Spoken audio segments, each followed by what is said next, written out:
Alright, good morning mga boss. Welcome ulit sa kinaka-boring na channel dito sa YouTube na gumagawa ng motor. Anyway, nabenta na natin kahapon actually yung motor natin dati, yung K-Blade 125 na na-dispatch na natin kahapon. So, ito update lang dito sa ginagawa nating isa pang motor, yung Daan Hari natin na 150. So, ayan siya. So far yung mga nagawa ko na is ito, pinalitan ko tong or nilagyan ko siya ng carrier dito.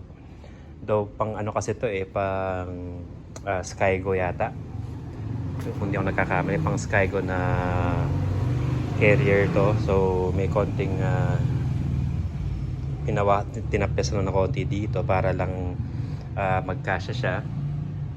So ayan, yun dito merong grinder dito para lang magkasya. Pero yung natapos naman natin, okay naman siya, fit naman na. Tsaka very sturdy, matibay. Tapos ayun, pinaturahan na konti ito kasi nga medyo maraming gasgas. Nilinis natin siya, tapos pininturahan.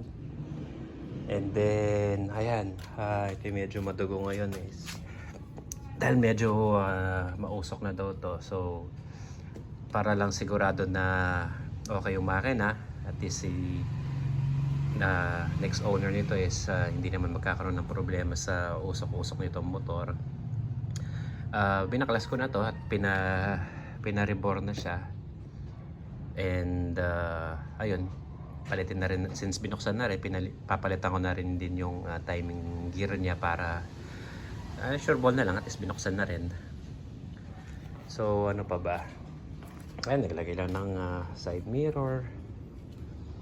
Tapos ito binilan ng ng bagong, hindi actually siya actually brand new.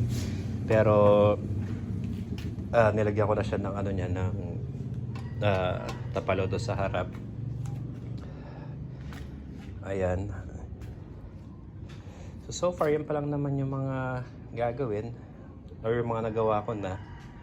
So ngayon ang baklasin ko muna to niyan para ma-ready na sa paglalagay nitong nung black na pina-reborn natin. So babaklasin to niyan, tapos change oil. So once na natapos na lahat yung sa may makina dito, sana natin ulit linisin para ito naman na luminis itong parte dito. Itong sa likod. Although hindi ko pa nalilinis yung kadena, pero okay naman kadena, konti na naman yung dumi. Pero ito sa likod na sprocket kasi is nalinis na rin naman natin. Tapos doon pag okay na lahat, car wash para luminis kasi medyo marami marami pa yun dyan. Ayan. So far yun pa lang naman yung update sa Euro 150 na to. Hopefully matapos siya this week para mabenta na rin natin.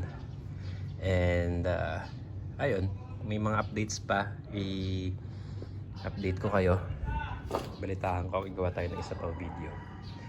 Okay, sa mga bossing, salamat sa panonood. Sana suportahan nyo ako, pa-like, pa-share, and kung may mga questions kayo, comment lang kayo dyan sa baba. And as much as I can, sasagutin ko yung mga tanong nyo doon. Maraming salamat.